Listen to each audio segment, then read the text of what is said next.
Well, hello. I usually don't have time to go over, and it really doesn't really fit on the main channel for me to go through different TikToks that people post, but there's a lot of trash out there and some good stuff. And I thought that it might be a great opportunity to put it on the side channel, Physionic Extracellular. So that said, let's go ahead and jump into this TikTok world and see what advice is being put out there. Here are 10 health and wellness habits that completely changed my physical health, my mental health, and hopefully these help you too. Number 1, I take a literal anti-aging supplement called nicotinamide mononucleotide. So this prevents age-related changes in gene expression. It's also the precursor to something called NAD+, which will give you a more youthful appearance. So if you've ever met anyone who is 50 years old or 45 years old and they literally look like they're 30, it's because they're taking nicotinamide mononucleotide. Number 2. Okay, let me go ahead and jump in here real quick. I've actually read a lot of studies on NMN, so nicotinamide mononucleotide, as she pointed out. And the reality is that the research related to NMN is really shaky, to be honest. I think I read somewhere in the neighborhood of 11 or 12 studies, all in humans. There was some pretty promising initial mouse research, and there's still some promising mouse research out there, but the human trials have been pretty underwhelming. Now, one could easily make an argument that the reason why those human trials are underwhelming is because they're not researching, they're not measuring the correct outputs that they should be measuring. So looking at measures of like methylation patterns on DNA, which then would correlate or relate to aging, how progressive your aging is going, if you're an accelerated aging, things like that. So that's a fair argument, although I will say that there have been a whole host of different measurements that have been done, looking at like blood pressure, looking at cholesterol levels, looking at blood sugar levels, even looking at things that are a little more niche, like DNA damage, things like that. And none of the studies, or I should say, the vast majority of the studies show no effect, and those that do show an effect show a really modest effect. So far the science, while it is being characterized as an anti-aging drug, and the science could change once they look at some of those metrics of actual specifically looking at aging, so far the science does not back in human trials the use of NMN supplementation. So I'll link my video on my main channel where I go through all the studies themselves and actually show you the data. But for the time being, I have to unfortunately disagree with her. 2, meditating. Meditating lowers your blood pressure. It also lowers anxiety levels. My favorite ones are by Dr. Joe Dispenza and by Dr. Wayne Dyer. You can literally go on Spotify and listen to them. It makes a huge difference in how you think and how you feel for the rest of the day. Number 3. Okay, I don't have anything negative to say about meditation. I've looked at some of the research before on meditation. It's true, it does lower blood pressure. It generally increases feelings of wellness. So I think that's generally a good tip. Biohacking with Shilajit. Shilajit is a thick resiny substance that you can put in your coffee or in hot water, and it supports your mitochondria, so it boosts energy levels. It is also an adaptogen, so it helps your body respond to stress in a more efficient way, and it provides your body with over 84 minerals, antioxidants, and vitamins. Needless to say, it is amazing. Okay, honestly, I had no idea what that supplement was. There's all kinds of different supplements out there. So I ended up looking it up. Symbiotica is what it's called, at least based off of what she showed in the video. And just looking at the 2 ingredients that they specifically point out to have an effect on mitochondrial health, which is usually a pretty gimmicky way of talking about mitochondria, but let's just let that slide for a second, one is NMN, which we just went over. And yes, it does increase NAD levels. NAD levels do enter mitochondria and are integral part of the energy production process. NAD gets converted to NADH. NADH then interacts with these different subunits of the mitochondria, these different components of the mitochondria. And then from there, they end up giving electrons to those subunits, and then you end up producing energy. So that's all true from a mechanistic standpoint. But as I pointed out, so far the human research on NMN has been pretty spotty. You could make an argument that NMN might be helpful in that regard. But again, we don't have any hard evidence on that. So I think that that's a bit of a stretch at this point, unless you're specifically focusing on animal research alone. That said, the other ingredient in this supplement is resveratrol. So resveratrol is very controversial because for a while it was touted by a researcher named Dr. David Sinclair, who I believe he was the one that discovered that it may have some anti-aging effects, that it may activate these particular enzymes called sirtuins. Sirtuins enact on your genes. They change the gene expression of your genes. I won't go into all the details of that for right now. But the point is that resveratrol had this anti-aging effect, supposedly. However, then other researchers tried to replicate those results, and they've been having a difficult time doing that. And one of the reasons why, and the predominant reason I should say, is that it's believed that the research that Dr. Sinclair did, or some other research related to resveratrol at least, there was a major flaw in that research that wasn't identified until much later on. So the other research has tried to correct for that flaw, and once corrected for that flaw, has no longer seen the benefits of resveratrol.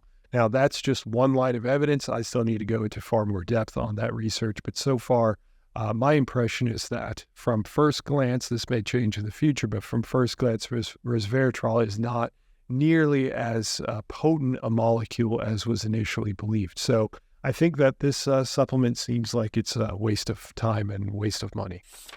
Number 4, exercise daily. Running has helped me more than I could ever imagine. It has increased my self-confidence, has increased my endurance with literally everything that I do. So I run 3 to 4 miles about 5 days out of the week now. As long as you're active for about 55 minutes a day, that is so good for your body. It releases endorphins. It releases something called BDNF, which helps with anxiety and depression. So being active is very, very important for you. Okay. This was an interesting one because she specifically says 55 minutes of running. I don't know if that's exactly what she does, and then she just kind of extrapolated that out to everyone else. Honestly, the ACSMC, the American College of Sports Medicine, indicates that even if you were to exercise for only 10 minutes, you would receive exercise benefit. That doesn't mean that 10 minutes is the maximum. 10 minutes is actually the minimum, but if you were to extend that further, then of course you'd have more benefit. But the initial benefit can occur even in as little as just a few minutes of exercise. So it doesn't have to be 55 minutes. Do whatever you can. But her overall point, I completely agree. Certainly exercise is probably one of the most potent ways that you can possibly protect and help your body from an anti-aging standpoint, from an overall health span standpoint. So I completely agree with her on her overall point. Just the specific 55 minutes, like we're like 54, it's way too little, and 56 is just way too much. 55 exactly is the way to go. Anyway, let's move on. 5, consuming plant-based protein with digestive enzymes. So I've been using something called Omni Protein. It contains both the protein and digestive enzymes. This is super easy on my stomach. It doesn't make me bloated. It doesn't make me gassy. And it keeps me full and energized literally for the longest time. So it's perfect to have in the morning after my workout. All right, to touch on this particular topic, enzyme supplementation. So there's some evidence for enzyme supplementation. One of the most common ones that people take is lactase, if they're lactose intolerant, for example. And there are other, like for specifically celiac disease or really other gastrointestinal issues, people will sometimes supplement with enzymes, and there's some research to indicate that that's effective. Probably something I need to do a deeper dive on, but at least from a cursory glance, that does seem to be the case. So if that helps with her gastrointestinal issues, if she's consuming, especially extremely fibrous foods, then that can lead to some level of bloating and discomfort and whatnot, and having some digestive enzymes that may help with that process and breaking all that down may be beneficial. So maybe a good idea. Number 6, syncing my sleep schedule with the sun. When we expose ourselves to natural light during the day and limit our exposure to artificial light at night, our bodies are better able to regulate our circadian rhythm and promote healthy sleep patterns. Yeah, she's not wrong about that at all. Sure, it's ideal, right? If you were to sync with sunlight, there's a certain limitation that comes with that because obviously, depending on where you are in the world, you can have shorter or longer days and whatnot. And you're not going to perfectly sync everything with sunlight, but that's one of the ideal scenarios as the sun is going down, that you limit your exposure to light in general, and then you allow yourself to get into that drowsy state and then be able to fall asleep and then obviously wake up with roughly when the sun comes up. Now, of course, it depends on where you are and your circumstances and whatnot. So in an ideal scenario, sure, but is that absolutely necessary? No. But what you should be keeping in mind is trying to maintain a regular sleep schedule. So as much as possible, again, I realize that for some people, let's say on a Saturday, it's going to be completely different than it would be for like on a Tuesday. But in general, you want to keep a regular sleep schedule. And it's true that some people actually have better overall performance in the day and just feel better in general if they are sleeping later in the evening. So let's say even as late as like 10 or 11 p.m. and then waking up much later. So they're still getting their full spectrum of sleep, but they're just waking up later. Or there's some people that like to and actually feel better and feel really bad if they try to go to sleep at 11 p.m., but actually feel really good if they go to sleep at, let's say, like 8:30 or 8 o'clock and then wake up at, 4 or 5 a.m. And that's the whole idea of the morning lark and night owl condition. And then there are people that are kind of in a hybrid. And so what I'm saying is that there are these extremes that kind of go outside of this normal, I need to be asleep at this particular time and I need to wake up with the sun and all that stuff. So there's definitely some nuance to that.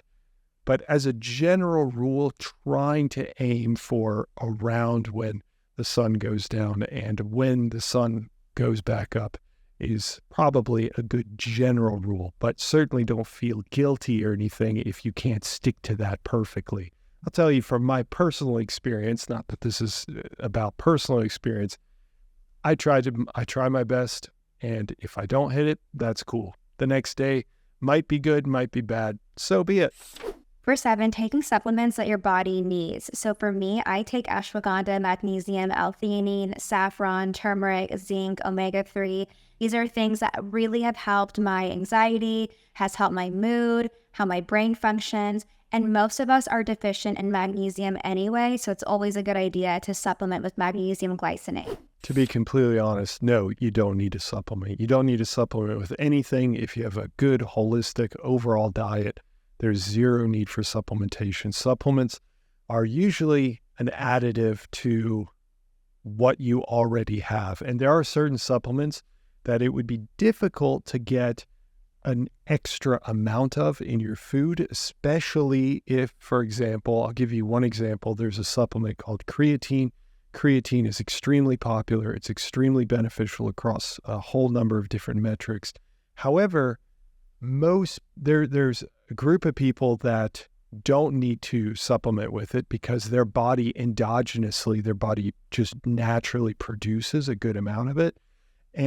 But on the other spectrum, there are people, for example, that are eating more of a plant-based diet, that choose to eat a plant-based diet. Those individuals tend to have lower endogenous production of creatine because they're not consuming the requisite molecules, the amino acids that are necessary for the production of creatine. So for those individuals, supplementation might be beneficial. But do they need to be supplementing? No. Number 8, of course, is nature exposure. So going on a hike, going on a neighborhood walk. This is really key because it lowers your blood pressure, it clears your mind, and it prevents you from being overstimulated, which we all are these days. Yeah, I think that's good advice. I got nothing negative to say about that. I can just only say positive things. She's absolutely right about that. Number 9, no social media late at night. That's because the things that you consume before you go to sleep are what are most likely going to be implemented into your subconscious. For that reason, before I go to sleep, I like to journal, I like to script, I like to read. Do things that are productive for your subconscious and for your brain. I don't know if there's any science behind that. I'm not even going to bother looking it up. I think that's just an idea. I like that she said most likely, because at least it gives some room for, well, possibly this is wrong. And that's where I would probably lean towards. That said, her overall point, I agree with, trying to get away from social media. I think one aspect is, as we were talking about earlier, that if you are constantly exposing yourself to light, especially blue light, then you could be creating, and actually beyond just the blue light, but you're continuously engaging, you're keeping your mind active when you should be slowly powering down, essentially, and trying to slow down so that you can get ready for sleep. So in those two ways, yes, certainly cutting out social media in the evening is beneficial, but is it going to creep into your subconscious and ruin your day, or ruin your sleep, or ruin your life by creeping into your, it just like that kind of stuff is very woo-woo, and I don't think that there's any science behind it, but I could stand corrected. If you know of a study, please link it. And lastly, eating healthier. So fruit in the morning, it serves as a natural source of energy. Vegetables throughout the day are a great source of fiber. They're also really good for your brain. If you can't eat vegetables throughout the day, which is understandable, then you can at least invest in a good greens powder. I like the Brain MD greens powder that has functional mushrooms in it. But whatever you do, eat healthier, no frozen foods, less processed foods, and you will feel better, because you quite literally are what you eat. Okay, I think that's solid advice. I don't think I'd agree with necessarily using a smoothie from some company necessarily. If you want to, feel free. Certainly, if you can't get a complete diet, then it might be a great additive, but I would disagree that it's that difficult to just get a few servings of vegetables throughout your day. If you can meal prep for all the other foods, or even convenience foods, you can get those in vegetable form. I realize that people think that certain vegetables are going to be worse from certain locations, and the actual vegetables themselves are going to be the same, but obviously how they're cooked and whatnot can add a whole bunch of caloric burden and a bunch of oils and stuff like that. So that makes sense. But in general, I don't think it's that difficult to just consume some vegetables and some fruits throughout the day.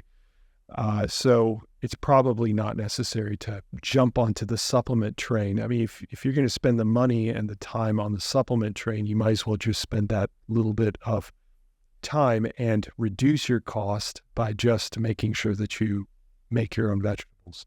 Anyway, that's what I've got for you.